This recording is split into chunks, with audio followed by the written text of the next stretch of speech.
So hopefully everybody can see my screen. My name is Marcy Bishop-Lilley. I am the career coach for CVAD and the College of Music. And my co-host is with us, Binod Shrestha, who is the Foundation's Director of CVAD as well. And we have partnered up to create our career roundtable sessions for students to come and listen to us kind of talk about careers, the art industry right now. I know it's really crazy. I have some news about that. And we'll also have some guest faculty and professors come into these sessions to talk with you about different career fields. Some of you may not have a career goal or any kind of career in mind. And so by bringing in some of these employers and guest faculty and people that are already in the industry, this may give you a little bit of an idea of what you would like to pursue. So this is our first of 4 sessions. This will be our first session and will run until December. And normally these sessions will be on Fridays of the first of the month, and I'll have a calendar that I'll show you later in the slides. But our goal is to get our first and second year students thinking about their careers and steps that you can take right now to achieve those goals. And again, if you don't have any career goals, that's okay. These sessions, we will have those guest speakers coming and talking to you about various pathways and career fields, and these are going to be creative career fields. Let me go ahead and get to slide 2. This is our agenda today. So we will be introducing ourselves, Binod and I. We also will have the calendar of sessions and the guest faculty. And we want this to be like a really casual environment for you guys. So if you have any questions about anything, please feel free to submit those questions in the chat, and we will answer those after the session. But we'll talk about the calendar of sessions and the guest faculty who will be in on those sessions. We have some topics that we would like to focus on in this first session. I've gotten a lot of questions about, the art industry and the pandemic and, what's going on with that and what kind of jobs are available. So I'll kind of talk a little bit about that. Flexibility and adaptability are actually 2 of the top skills that students need to have right now. And I'll dive a little bit more into that as well. I also have a few steps that you can take to prepare yourself prior to graduation and what you can do right now as an art student and what kind of experience that you can gain and work to. So what you can do right now, I also have creative skills that you need and some that you can work on while you're getting your undergrad degree as well. I'll also introduce a podcast of the month. I don't know if everybody likes podcasts. I think it's a really new, cool way of getting information out there if you're not really like a book person like me. Let me let the student in. So I'll have a podcast of the month. And again, if you have any questions, please feel free to submit those to the chat and we will get to those, okay? All right, so we have Binod here, and Binod, if you want to kind of introduce yourself and kind of talk about your resume and your background, I'll hand that over to you. Sure. Okay. Okay, welcome everybody. My name is Binod Shrestha, and I know some of you, at least I know Asia has come and talked to me several times. It's good to see her again. I came to UNT in 2017 as the first foundation director. Since then, we have reorganized the curriculum. If you are taking foundations classes this semester, you will see the courses are no longer drawing 1, drawing 2, design 1, design 2. They are more conceptually, thematically based, both making and intellectual critical thinking courses. I'm hoping that will excite students to do things as soon as they come to school. So I came to Texas via Wisconsin, Oklahoma, Pennsylvania, Alabama, Tennessee. So this is my resume from 2017. I have not updated, as you can see, on 2017. Forward, there's not much except one line. The goal when Marcy became career coach a year and a half ago, I believe. Am I correct, Marcy? A year. A year ago. So we started talking about how do we help our students in CVAD to start thinking about career, because in a creative field, except for a few design field, there aren't really clear-cut career that you can take, right? You can, if you're an art education major, maybe you can teach high school or elementary school, middle school. If you are a comm design, there might be comm design and graphic designer work, or fashion designer, or interior designer. But even in those fields, sometimes the careers are not clear cut. And I recognize, based on my own experience, I came to art very late, so I had to flounder a lot to figure out what the hell I wanted to do. So based on that, I thought it'll be really good to have a head start on thinking about career, even though you may have just finished your high school, coming to college, and just wanting to enjoy 4 years of a college life and learn and get education and get degree. But then that 4 year passes pretty quickly. And so our goal is to sort of start having you guys start thinking, what career do you want to go? Because if you are not successful as a graphic designer, or if you don't get into the graphic design program, what will be your next step? So all of these things needs to be thought through, and have sort of a backup plan, so that you are not floundering and then worrying about what to do next. So this first session, will be sort of an introduction to what is career, how do you start planning for goal, and I'll try to help based on my own experience what that looks like. Marcy. Awesome. Yeah.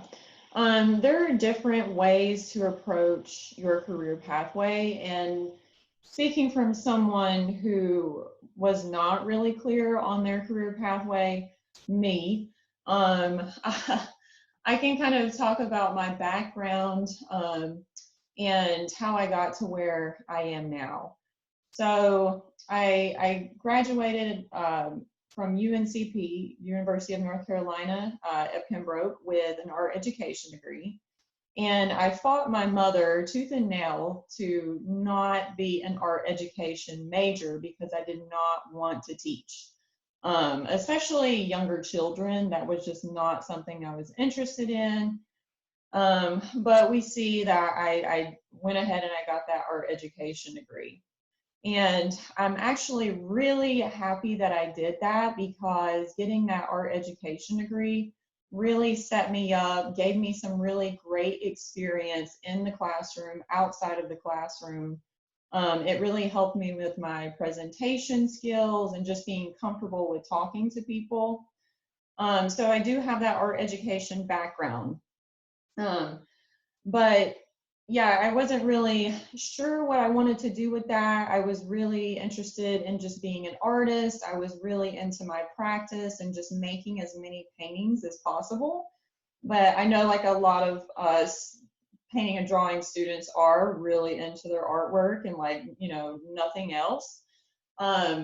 So I really wanted to go to graduate school for painting and drawing, and without the education part. I got to my last semester of undergrad, I was student teaching at an elementary school and a high school. I really enjoyed teaching at the high school level, surprising enough, but I just decided like this wasn't for me. I really wanted to dive deep into my practice, and I wanted to expand my mind. I wanted to go somewhere where I didn't know anyone. I wanted to just develop my practice and my career. And so I applied to a bunch of other graduate schools. I got into UNT. Thankfully, I got an assistantship. I worked in the wood shop for a while. I was a teaching assistant for the drawing department for about 2 years.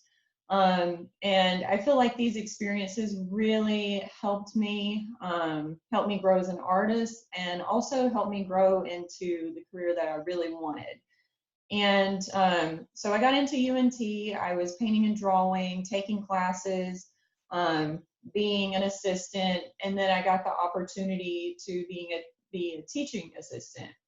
And so I was teaching design 1, drawing 1, design 2, drawing 2, and this was really enjoyable for me. I really love teaching studio art to students.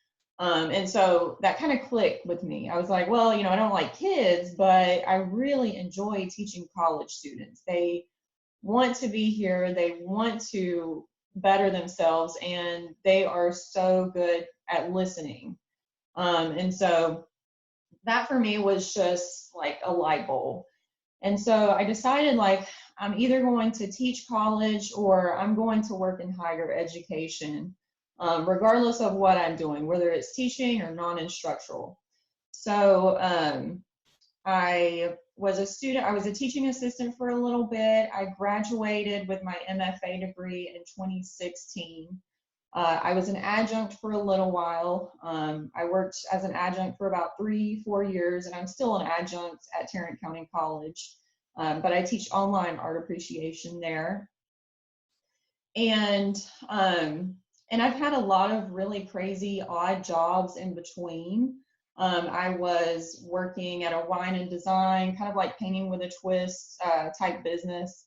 And that also prepared me for being in front of people and talking to people and instructing someone who has no art skills whatsoever and helping them create something beautiful and that they want to hang in their house, or, you know, whatever, maybe a gift or something.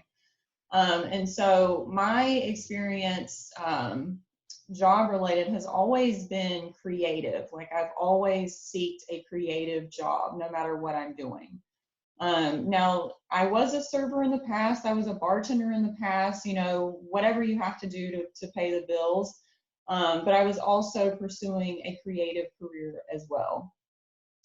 And talking about the customer service industry, you know, I did that for about 10 years. I was a server in undergrad and throughout graduate school and beyond. And I think that looking back at that, it really prepared me for how to deal with difficult people.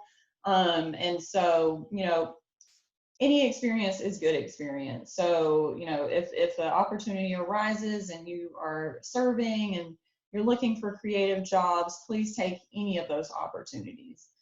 Don't short yourself anything. But this is my resume. It's kind of like a hybrid. I got this template off of Canva, and I'm showing you our slides through Canva. I made those. And I think that Canva is a really user-friendly way to find templates, make presentations. If you are on social media, you can create all of these different kind of posts. So I would highly recommend Canva if you're just starting out with building a resume. I would start with something very simple, contemporary, you know, easy to read. So mine is a little bit of a hybrid between a resume and a CV. I do have some publications and awards. However, you won't see any of my exhibition history on this, and that will be part of your CV. And I kind of go over a little later about what the difference between a resume is and a CV. But I have all of my experience on here. I also have my social media. So if an employer is like looking at my resume, they'll see that I have a LinkedIn, they'll see that I have a website, they'll see I have Instagram. So my presence online is there. And make sure that you are promoting yourself and your website and social media alike. But here are a few pictures of me in my past careers as an artist. But I got this position at Billings Productions, and they're a company out of McKinney, Texas, and they build these very large-scale animatronic dinosaurs that kind of move and make these noises. And actually, I found this job posting on Craigslist when Craigslist was a thing. I don't even know if Craigslist is still around, but I found this posting on Craigslist. I applied, I interviewed, and I got it. And I really love this job. It was super silly. I enjoy being in the studio with different artists. There were a lot of sculptors around. I learned some mold making techniques. I learned some painting techniques like airbrushing, painting dinosaurs, attaching the fur, attaching feathers. And I also learned how to repair them and some of the technical issues that would arise when they're not making the noise that they should be making or moving the way they should. So I got a lot of experience in that. And the best part of that job was I got to travel. They sent me to Japan. I was actually in Japan like 4 years ago with them, taking down a show in Yokohama. And they sent me to California, North Carolina, Pennsylvania. They sent me all over, and that was like truly the best part of the job. And yeah, and before that, I worked at Wine and Design for about a year or two, again, just to get some of that teaching experience, being in front of people, and that was a really fun job as well. So my suggestion for you guys is to seek these creative opportunities, anything, and it may not be like so direct into your career or what you're kind of thinking about, but this can definitely shape your career in the future. And I also wanted to mention, as a career coach for CVAD, you can set up as many appointments with me as you want. I do have a hyperlink on some of these slides, so if you see like an underlined word, you can click on that and it'll send you to Handshake or wherever the website may be. But the types of appointments that I normally see are students who don't really know what they can do with their major, so we kind of talk about that, discuss that, look at different opportunities that are available now so that you can prepare in the future for what your dream job will look like. I also review resumes and CVs.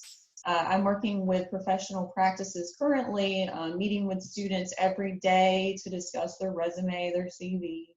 Also website and LinkedIn review, something that is very specific to art students. I know that most of you will have to make a website of some sort. So if you want a second pair of eyes, I would always suggest a website or a CV review. Some things we can also look at are job search strategies. I have a few resources and links to send students, and we can kind of look at jobs together and really see how your skills align with the job description. And headshots, professional headshots. Right now our schedule for those are it's a little different, obviously, but we do headshots, and I think this is a really great thing to have, especially if you have like a LinkedIn, a website, you can post your profile picture. So those headshots are going to be professional, and you want to showcase your professionalism, especially in your website and LinkedIn. So it's really easy to schedule an appointment with me. If you go into Handshake, I believe all students do have a Handshake account. You just have to activate it. They'll send you an email, you click on the link, and then you're good to go. But this is kind of what your profile will look like. To the right upper hand corner, you'll see the Career Center. So you'll just press that, and then you'll just choose the appointment type. So you'll say Career Advising, College of Visual Arts and Design, and then you'll just pick a day and time to meet with me. Moving along, we have our Career Roundtable session calendar. So today is our first session. Our next session will be on October the 2nd. And we will have Peter Highland, who is the director of the Onstead Institute, with us.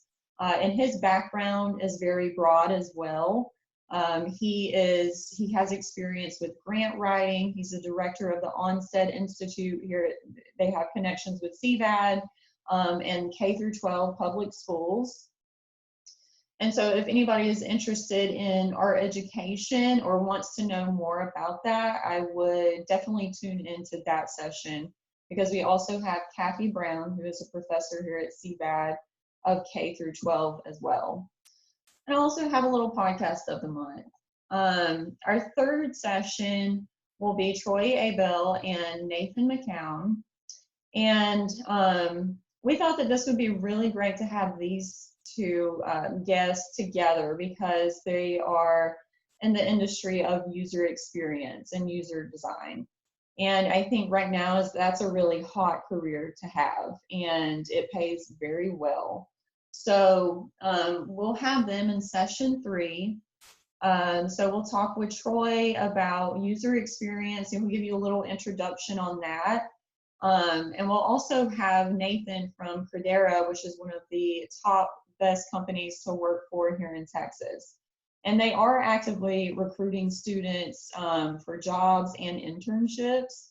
So if they have any available, I've already told him, like, you know, talk with our students. So he will be in that session. I'll also introduce the Mean Green Mentor Program. And this program is for students to be paired with alumni who are in the industry that the student is majoring in or is interested in.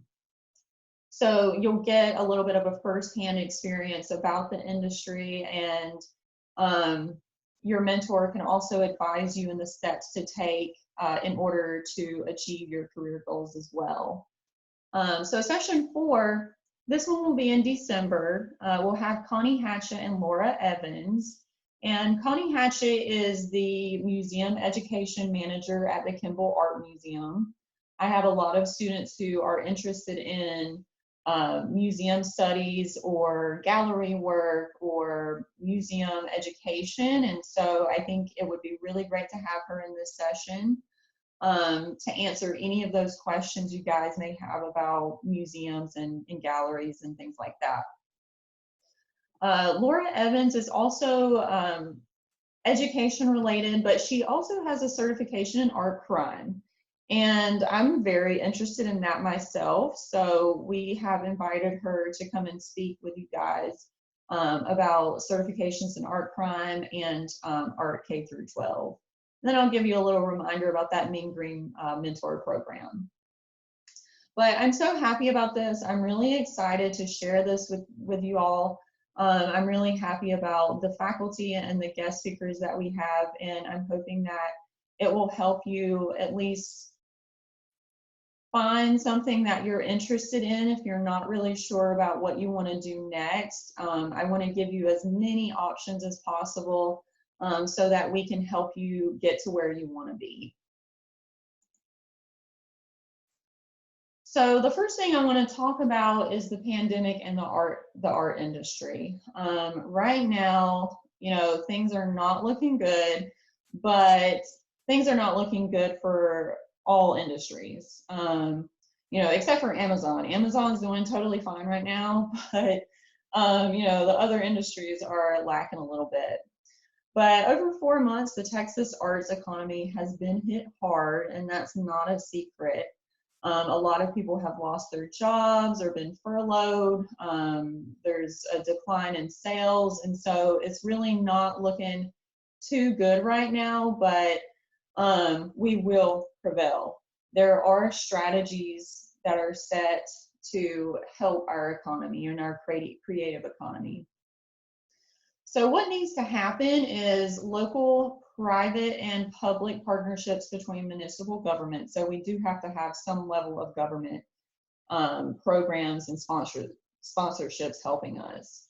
So the local, public, private partnerships between municipal governments, arts and cultural organizations, economic development and community groups, philanthropy and private sectors, nonprofits, support from federal and state levels of government, national philanthropy, and large corporations have to get involved in order for us to rebuild our creative economy.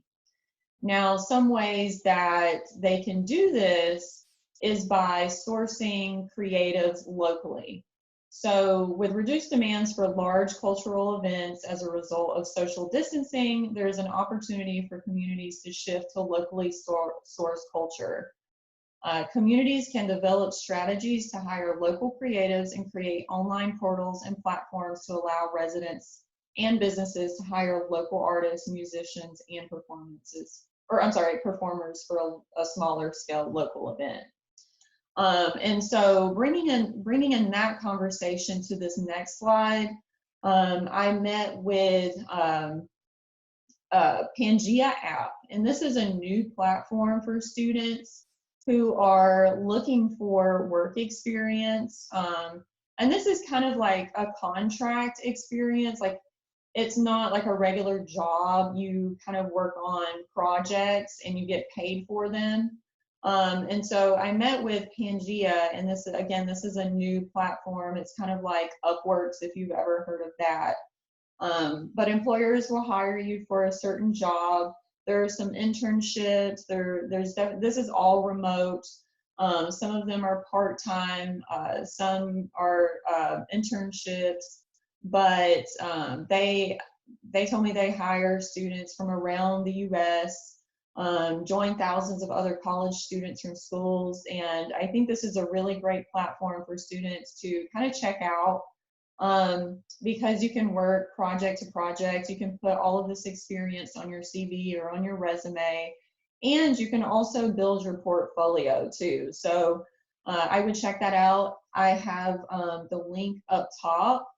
Now, I think that you have to download that app in order to be able to kind of like search different opportunities, but make your profile, make it strong. So if you're interested in doing this and you want me to look at your profile before you apply to any of these jobs, you can definitely send me that resume or your CV.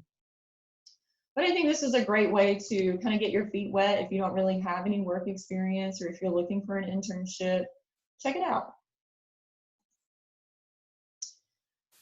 So we all know there was a shift between the art world before and the art world now, and it definitely looks really different. I know that the museums are letting in people, but it's not at full capacity, which is fine. But we're kind of grappling with that. There's a lot of shows that were canceled. Some are virtual now. But art is a very social thing, and it's important. People have to have it. It's a cultural thing too. Art isn't about professionalism, efficiency, insurance, and safety. It's about eccentricity, risk, resistance, and adaptation. And I kind of wanted to talk about adaptation as well, as being one of those really sought after soft skills right now, flexibility and adaptation. And as a student, I'm sure that you have some of that experience already. When the pandemic hit, you guys were kind of like thrown into the online virtual education realm, right? And so you had to adapt really fast. And that is what employers are looking for: adaptation, being thrown into a situation where you're not familiar with, but you work with it. You do your thing. You figure out a creative way to do your online work and your life. So it's very important that you utilize that, put that on your resume and on your CV, because you have experienced that. Some things that you can do right now, if you do have a social media, and if you don't, I suggest you start involving in that. But do a social media audit. Is your information the same across all platforms? Now, you can have different social media accounts. One can highlight, your artwork. It can kind of serve as like a digital portfolio. It's easily accessible and shareable. But make sure that your information is the same across all platforms. Think about your brand. What kind of artist are you, and what things are you sharing on your social media? Do the links to your social media accounts work? Make sure that your website is up and running before you put that on your CV or your resume. Make sure that it looks good and it's presentable. Are your bios strong and accurate? And this is kind of a thing for LinkedIn. Make sure that your bio is strong, and you're putting your past experience up there, and maybe throw in a few keywords depending on what job you're looking for or what your skill set is. Another really good way is to follow your favorite artists. You know, a lot of students will follow, you know, celebrities and artists on Instagram. And I think actually this is a great way to kind of help roadmap your career. You may see this like superstar artist, and I have several that I follow, and it's just amazing. I love seeing their work. I love seeing like what they do and what their process is, because it kind of influences me as well. You know, and that's how artists work. They look at things and then they kind of like put it in their head, and then they share it with the world, right? And so they're taking a little bit of everything. So follow your favorite artists on social media, see what they're up to, how many followers do they have, who's following them, and who are they following. This is a great way to help you. And more than likely, the artist will have a link to their website in their bios. So look at their website, and they'll pretty much all have their CV listed. And once you can see their CV, you can kind of look at their exhibition history. You can see where they've shown, how many group shows they've had, how many solo shows, if they've curated things. And this can kind of give you a better idea and also serve as a visual, so that you know exactly like the steps that they took in order to get to where they are. Also create new content. When was the last time you made a time-lapse video of you working on an artwork? People love to see process. People love to look at art. People love to look at pictures. And I think that Instagram is like the perfect place for that. And you can do TikTok as well. Some of you may not like TikTok. Some people do. Like it's a mixed review on both ends. But you know, use these platforms to your advantage. And bring in an audience. Is there something you can teach or share about your process to engage your audience? And that's it. So right now, you know, we don't have galleries to go to. We can't really network as artists like we normally have. And so social media has really kind of taken a hold of that. And so a good way to start networking is to start following artists, and if you have any questions, reach out to them. You know, what's the worst that they can say? And just not answer your question, right? So, you know, reach out, ask them questions. Is there something you can teach or share? Share your process, engage with your audience, and in return, you'll be building that audience and selling work, hopefully. But it's really good to have that presence on social media because everything is virtual now. And I don't think it's going anywhere anytime soon. So also document your exhibitions. Like I said before, a lot of the exhibitions are now, you know, going virtual, but don't let that keep you from applying to shows and building that CV and that resume. The more you can put on your CV, the better. The longer your career, the harder it is to remember past shows and exhibitions. So you want to make sure that you update that document very often, because you want to add the date, the title, whether it was a group or solo show. So make sure that you're documenting while it's fresh on the mind. Also update your CV, website, and LinkedIn.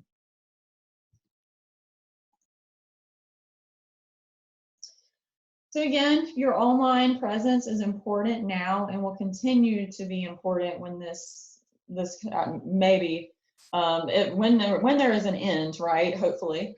But when we come out of isolation as well, being online allows you to not only the ability to communicate with those around the world, also shelter in place, but it also creates a way to connect with your audience or with other artists who are going through the same thing as you.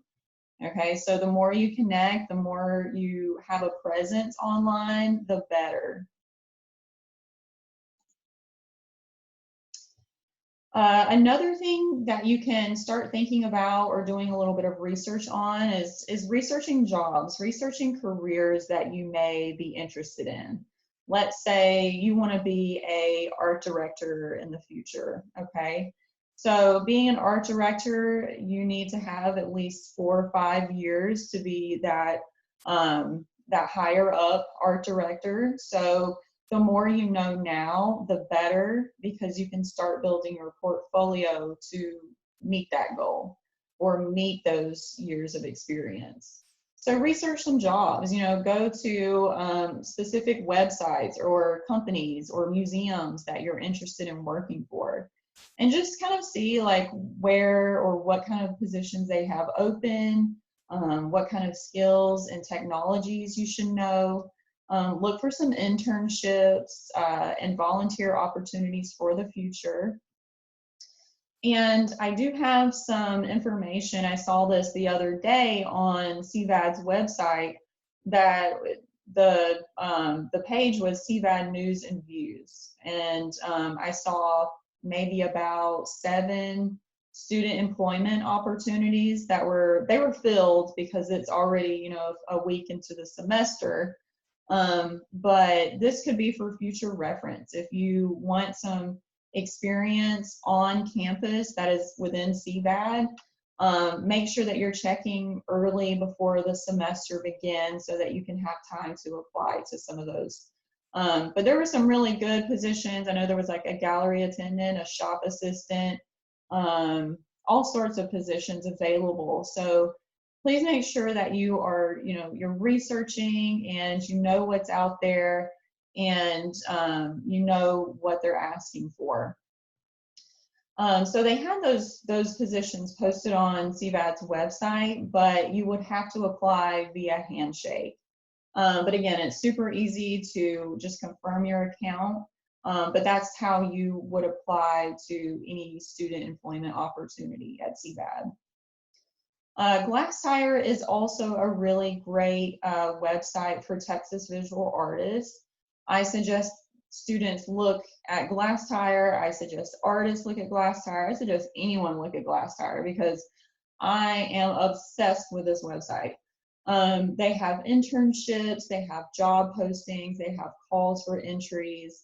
If you, after you graduate, you need a studio space, they got you. If you're looking for residencies, they got you. So look at Glasstire for more information regarding jobs and internships. You can also research career pathways by your major and what you can do with your major. And I have that hyperlink right there that's going to send you to a website so that you can kind of like type in your major, and it'll show you the careers that are associated with that major.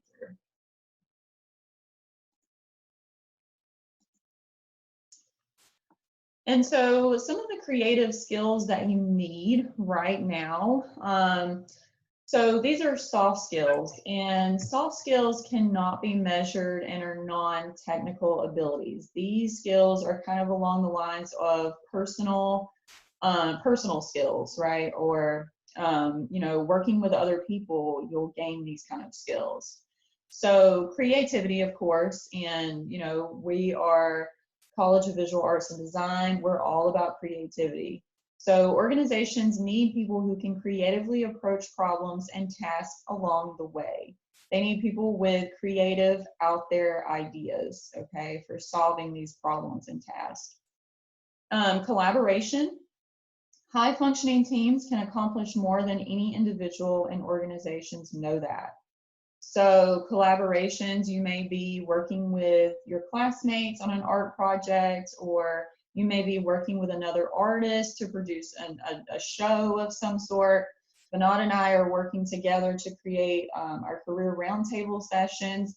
Collaboration is so important in today's workforce. So collaboration is very sought after. Again, adaptability, we see that word so often. The only constant in life and in art is change. And so you have to be able to adapt and work with what you got. Emotional intelligence, we have emotional intelligence is the ability to perceive, evaluate, and respond to your own emotions and the emotions of others. And this is really important to have, especially if you're working virtually. Emotional intelligence is really hard to gauge if you're talking to a computer screen. It's really hard to kind of gauge that. But I think it's very important. It's very, it's really important skill to have, especially in today's climate where, somebody may be on edge, or you just have to be able to decipher some of those little nuances, and that's what emotional intelligence is, and helping people through that. So we have our hard skills, and these are teachable abilities or skill sets that are easy to quantify. And so, you will learn some of these skills, or take classes for some of these skills. So we have our top hard skill, which is user design. Organizations need more expertise to help them build more human-centric products and experiences. So user design is one of the top hard skills to have. Companies want their websites and social media to be more accessible and easy for people to use and to function. And so it's a very important skill to have, especially right now when everybody's looking at websites and social media, and organizations want to make it as easy to read as possible. So we also have affiliate marketing. With the decline of traditional advertising and the rise of social media, affiliate marketing is rapidly rising as a must-have hard skill. This kind of marketing leverages companies, partnerships, or influencers that are hyper-targeted to a particular audience. Now, this can be something that might interest you. I know some of you may be studio artists, but maybe have like an interest in marketing. I would really love to see artists promote or market like different art materials, or maybe there's an audience that you could speak to, but that's a hard skill to have right now. Video production, we're running on videos right now, right? Tutorials, TikToks, YouTube videos, things like that. Consumers have an insatiable appetite for video content. 2020 has taught us that. So it makes sense that video production continues to be a priority for companies. And these are only a few of the top hard skills. If you click that top hard link, or the top hard skills link above, it will send you to LinkedIn, and they have a comprehensive list of other skills that you can look at. So there's actually a book that I started reading. I haven't finished it, but I think it would be really good for you guys if you're interested in a reading of some sort, but something to think about. A well-designed life is a life that makes sense. It's a life in which you are, what you believe, and what you do all line up together. And this book, Designing Your Life, How to Build a Well-Lived, Joyful Life, I've only gotten into like the second chapter, but I think it is so fundamentally just great, especially for first and second year students to look at and to think about, and how to plan. And so this book will help you with that. And that link, if you click on that, that'll send you to Amazon, where that book is selling. So if you're looking for a new podcast or reading, I'm trying to get into podcasts right now, and I did find one on Glass Tire. Again, that's my favorite website. Art Dirt, the weirdest things about the art world. And some of them were like really crazy. I had no idea about. And there's just so much that I wouldn't think behind the scenes of the art world was going on, but like, I'll let you dive into that. But I think the Art Dirt is really great. And then I have that book again listed right here. Before I turn it over to Vinod with his career map, does anybody have any questions?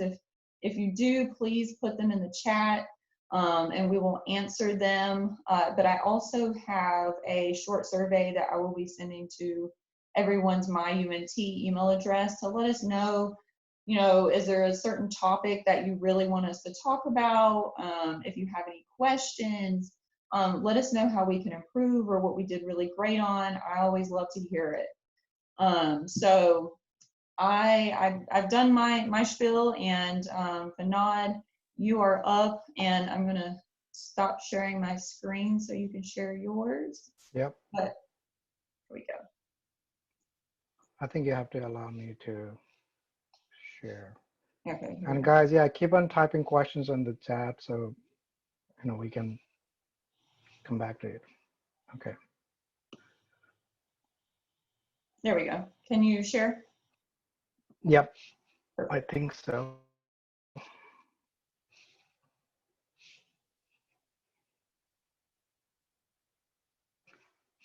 My connection is slightly slow. Can you guys see my screen? Yes. On the chat? Okay. We can So, see the Zoom screen. I moved the Zoom screen. I thought okay, I'm gonna It's all right now. reshare. It's all right. Okay, no, let me show you. There. Okay, how about now? Yes. It's good. Yes. Okay, all right. So everything Marcy has talked about, they are very important. And I'm gonna just share the advice I received toward the end of my grad school. And I tried to apply in my first 10 years of my career, and it worked very well. Lately, I haven't been able to follow this advice, but as part of this roundtable thing, it came to my mind that, yeah, I should go back and take a look at what it is, and I should share, and I should start thinking about it. So I'll be thinking along with you guys how to apply these, some of the advice I received. Okay. So basically, in life, you should always ask these three questions: what, why, and how. What do you want, your goal, end goal? Why is your values? What is your value on anything you do? Whether you're going to watch a movie, you want to spend time on Facebook, you want to attend a class, you want to pursue a career, the why should always inform what. And how do you get to what? Like you have why, you have what, and how is the everything that Marcy is talking about that falls into not everything, most of the things that falls into how. So I was advised that I should start thinking about this question, so I'm sharing this with you guys. So what? You should start making a list of things. And typically, there's a worksheet I share with the students when I was teaching professional practice class.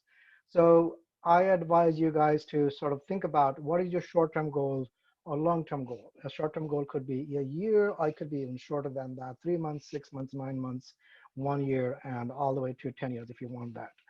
So make a list of 5, and I put 7 examples there. You want to be a graphic designer, and what's the time frame, and how long it's going to take you to get there.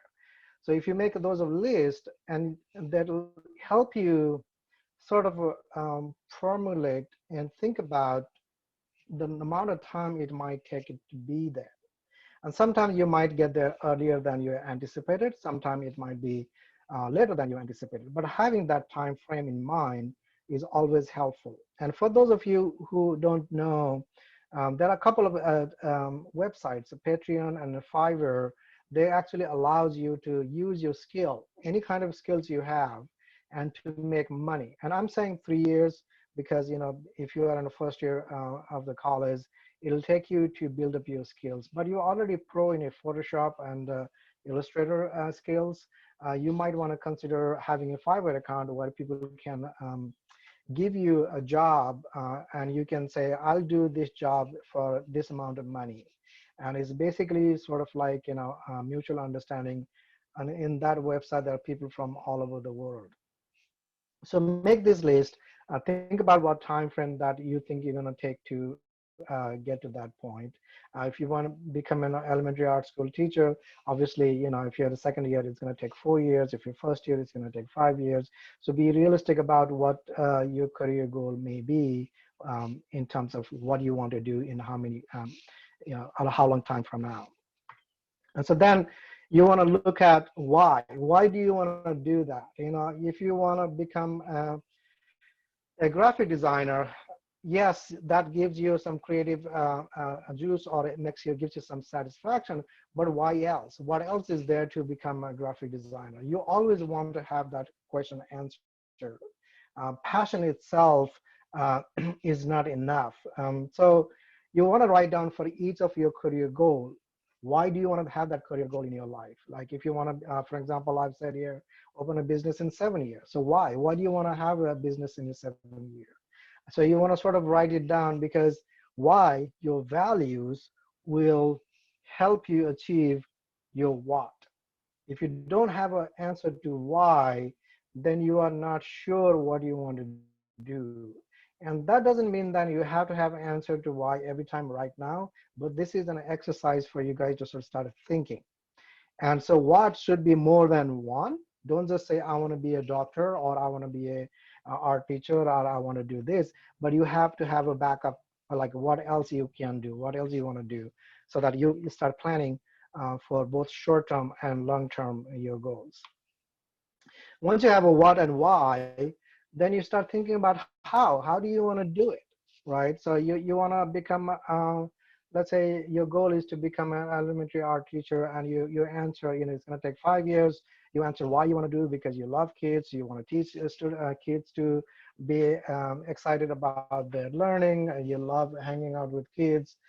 So then you want to plan what does the how means. In order to become an elementary art school teacher, what do you need? You make a list of things. So how do you get to that point is to get an education. So in order to get an education, what all you need to have, whether how you pay for that, right? Whether it's a loan, family, self, scholarship, gift, other. So what else you need for in order to get there? So you need to start building your network, and a handshake, and Marcy is good resources on that. Your professors are a really good network, because they are the one who will be giving you your first references. So you really want to build a relationship with your peers, your professors. Look for any on-campus job that Marcy has talked about. Look for volunteer opportunity that help you to your what with your why, because then this how will help you get there. So you start making a list of like how you, for each one of those what and why, start making a list of things, so how you can get there. And if you don't know how you can get there, you can certainly talk to your career coach, you can talk to your peers, you can talk to your family. So you start making this list that will then help you start thinking in terms of what all you have to do. And I don't have that many slides, so I can, we can end early, and then we can have a discussion on how all of this is going to work out. So next step after that is your action plan. So you have your what, why, and how figured out. So how you then implement that. So for example, start taking concrete steps. So if your goal is to become an elementary art teacher in 5 years, and you're looking at network and what all you have to do. And I'm giving a very basic examples here, but there might be some other better way to do it.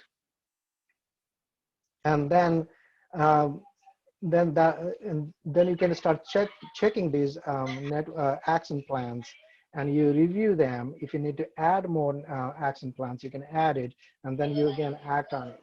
For example, for network, especially for if you happen to be first year, second year students, your professors are your best network. Your education is beyond, the classroom is a small part of your education.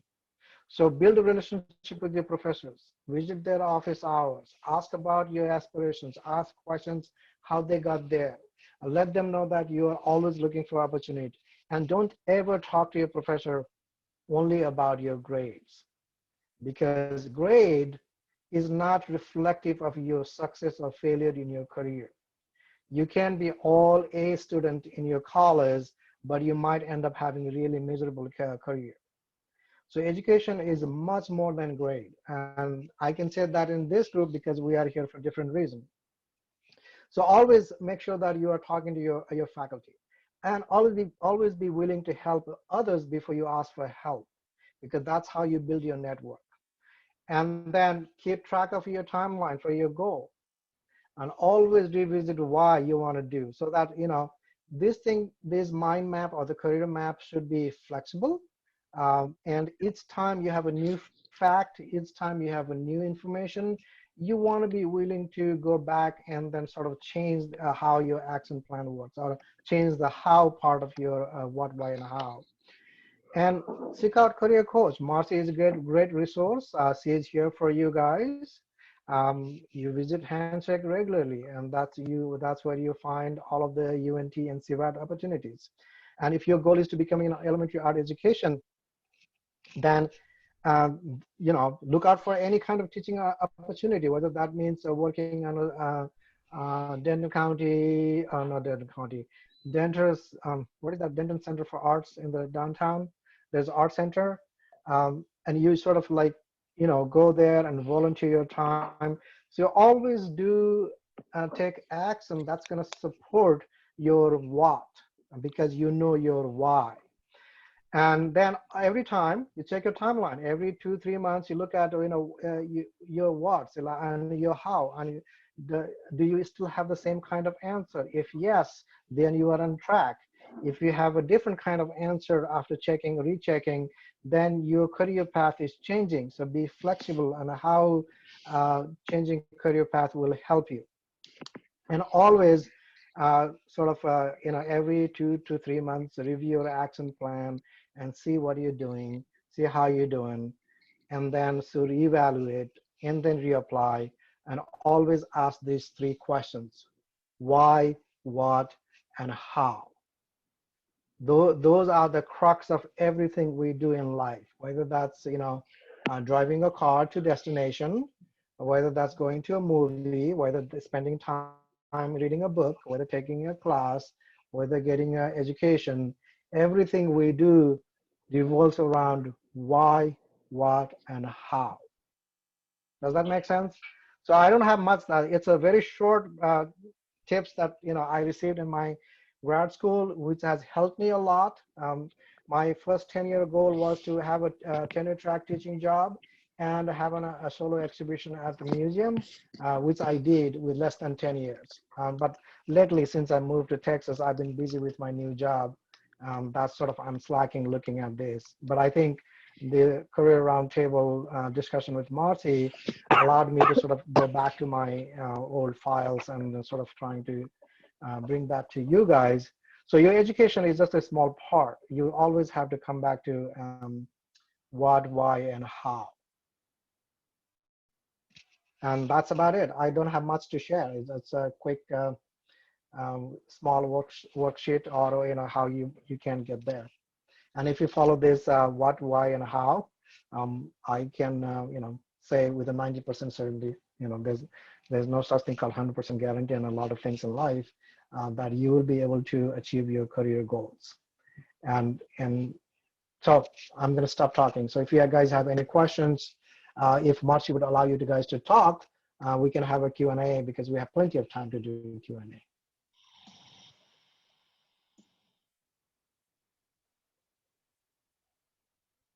Yeah, so if anybody wants to unmute themselves to ask a question, we'll open that up. Yeah, and this is a small group, so you guys will have a lot of time from us. Hello, my name is Diana Gonzalez, Diana? and I really like your presentation, because it's not only something I'm learning here, but something that my parents also reminded me. Is like, make a plan of your life, where you're gonna do the small steps and everything. I was wondering. You can also type your question. All right.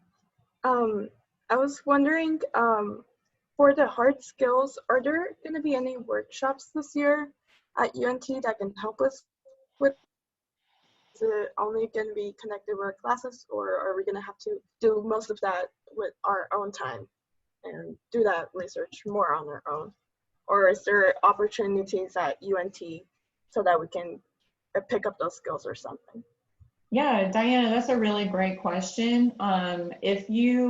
I'm not really sure if there's a specific program or session this semester that kind of dives into that topic, but I would actually love to maybe collaborate with some faculty on that. And maybe that could be in the future, but you may want to check Handshake in the events area, because all of our Career Center events are listed there, like our career fairs, any workshops or presentations, and there may be one that is specifically tailored to hard and soft skills. So if you're not familiar with Handshake, let me know, just send me a chat and we can kind of talk about how you can get familiar with that. Yeah, if I may jump in there, Deanna, there might be some courses. What's your major? What are you pursuing for your degree? I'm going to be majoring in new media arts. Okay, new media arts. There are some courses that might have internship opportunities. If new media don't have internship opportunities, what you want to do is you want to start building your network with your professors, especially your program coordinator. And then you want to say, hey, I'm really interested in trying to do this. Can you point me at your direction? What happens, because you happen to be in a studio department, right? It's a studio-based courses. In a studio area, and that's what my background is too, there isn't a clear career path. For example, in art education, if you get an art education degree, your expectation, at least at the minimum, would be to, hey, I can apply for teaching job in elementary, medium, middle, or high school, right? But in a studio art, if you have a degree in drawing and painting, either you can teach with an undergrad degree, or you can just make work on your own, and or you can do other jobs. That's why I said your what. You know, how do you support yourself as you are trying to make your work? There's nothing wrong with the short-term and long-term goals. That's why I have the how, why, or what. What do you want to do to make money? Like in 6 months, what all you have to do? Because your degree doesn't have a clear career path, because you can't get a movie editing job, for example, right? And then what do you want to do? You want to make a list of that. And if part of that list is to say, I want to work with another artist who also uses new media in their work, and that's a really good starting point, then you have to ask how, right? You have the what part now, and then you have to ask how. Because you are just starting a new media career, you have no idea who are these artists might be. You don't know how to contact them, and your immediate resource becomes your professor, right? And you ask that person, like, I have this goal, now you help me with the how part. No, don't tell them that, but you just say, hey, how do I go about, trying to request this kind of opportunities? So then you have a what, you have a how, and then you take an action. Once you get some information from that, go to the library, talk to Marcy, and sometimes department chair also can help you with that. You have to be proactive. That's the basic point of my trying to make here, because your education is just your education. A lot of these degrees doesn't necessarily lend itself to a career, and even if it does, you might realize, hell, I don't want to teach middle school, like Marcy said, and I don't like to teach kids. And then when that happens, you need to have what is next to your what. So you need to have a backup plan of a backup plan of a backup plan. And if your goal is to be a professional studio artist, and then have that as your major goal, major what, and then have other whats to support that big what. So you want to have a short-term whats leading to big term, a long-term what, that is to be a studio artist. Okay. Thank you so much. Yes. Yeah. Does that help you? I'm 18.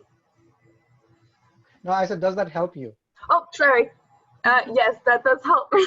Okay. It does help me. Marcy?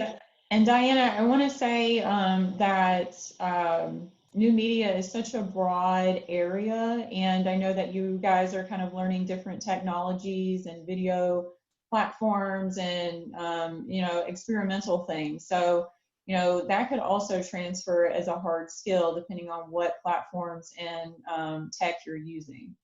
So make sure that you're documenting any, like let's just say like Photoshop, right? So let's just say, make sure that you are documenting any of those technologies that you're learning in class, and documenting all of your work that is associated with those too. Yeah, and along that line, and I'll come back to Jonathan's question on the chat. If you are really good at editing something, right, because you're new media using time-based videos, you have intuitive understanding about how to edit things, and you build that hard skill, then you can start looking for jobs in editing industry or gaming industry. You know, there are a lot of things that will start opening door for you. So, and you will start to want to make those lists as you build your skill. So that's why your what, why, and how should be evolving document.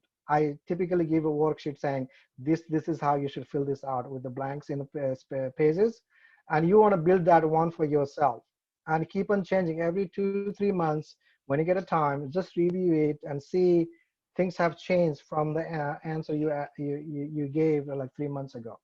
And this applies to everybody in the group. So Jonathan's question, I believe Marcy answered one. The second question is, how do we find peers or professionals looking to work with the students' art-related, art unrelated endeavors? Okay, there's a couple of ways you can approach. One is CVAD has a lot of student group. So you want to be aware of those. You want to participate in a group that you might find your kinship. And the other one is the university itself has a lot of student organization. That's the best way to start building your professional network outside of your professors. The reason I'm saying that is, let's say there is a geography group, right? And they are open to people from non-geography background. And you happen to have skills that might help. You have some interest in geography, but then you are not a geographer or interested in your career goal, but you might have a skill that might help the geography groups. Then you can offer your skill to them. That'll open door for them to know that you have this skill that's useful to them.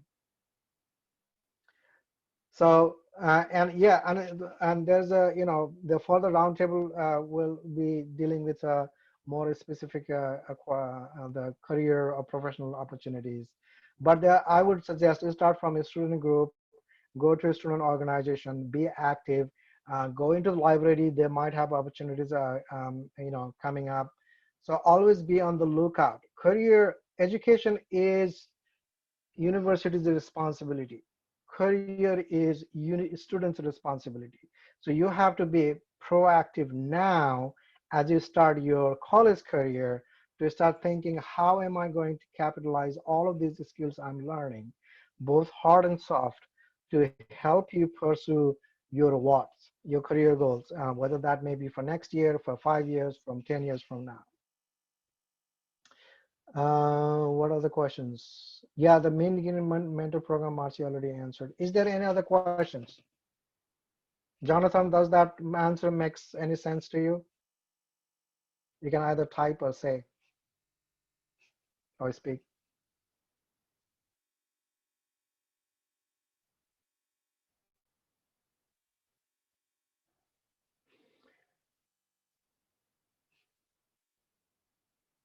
I guess yes, yes, you do have to continue researching, reaching out, because even for me, I have to continue doing that. In career, that's something, it's a lifelong pursuit until you decide to say, hell, I'm going to retire and then do nothing.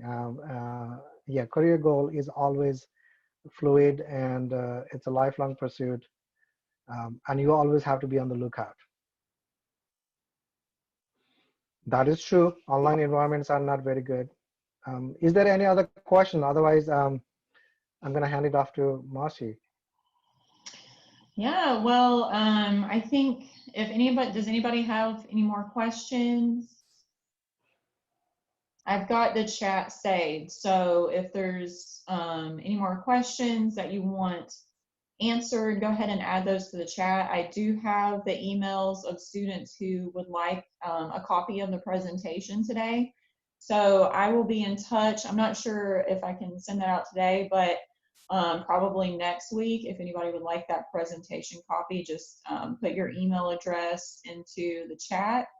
But our next session will be on October the 2nd, same time, same place. If you register in Handshake for the event, I send out emails as reminders with the Zoom information and all that good stuff. So if you've registered, I'll send you an email reminder. But I think this was really great. I enjoyed the conversation today. I'm so happy that you guys are in here and you're asking questions. So this is really awesome. And I'm looking forward to having our guest faculty and speakers in our next sessions as well. Yeah, no, that's really good, Marcy. And also, from my side, as a person responsible for the first year of students coming into CVAD, my goal is that, you guys would, and I didn't ask what year you are in your academic career, but that's beside the point. My goal is that, the students, as soon as they step in CVAD, it starts thinking about career in a way that'll complement their education, and and not focus too much on what grade they're gonna get or not gonna get. Because if you focus too much on grade, then you are not focusing on the bigger picture, what might be your goal in 10 years in life. And I've said this to many times when I teach in the first year students, your grade is not the reflective of your potential for your career. If you look at successful people's biography, not everybody were A student. And being a student is important, while you are in college, but that's not an indicative of how you might or may not do in your career. So this is the first career roundtable that we are starting this year ever in CVAD. And since you guys are in the first one, I would recommend that you try to come at least another one at the minimum. If not, try to come to all three, because you never know what information where you can get from whom. And you never know who might give you an idea or an advice or opportunity that will change your career. Just to give a tidbit on my job career, my first job, I got it because somebody who was selected decided to quit in 2 weeks. So I was the runner-up. But I would keep talking to the person who was offering the job, even after he rejected he didn't select me for the job. He came back to me instead of doing another search saying, hey, are you still interested? And I was like, heck yeah, I need a job, right? And that he then became my mentor.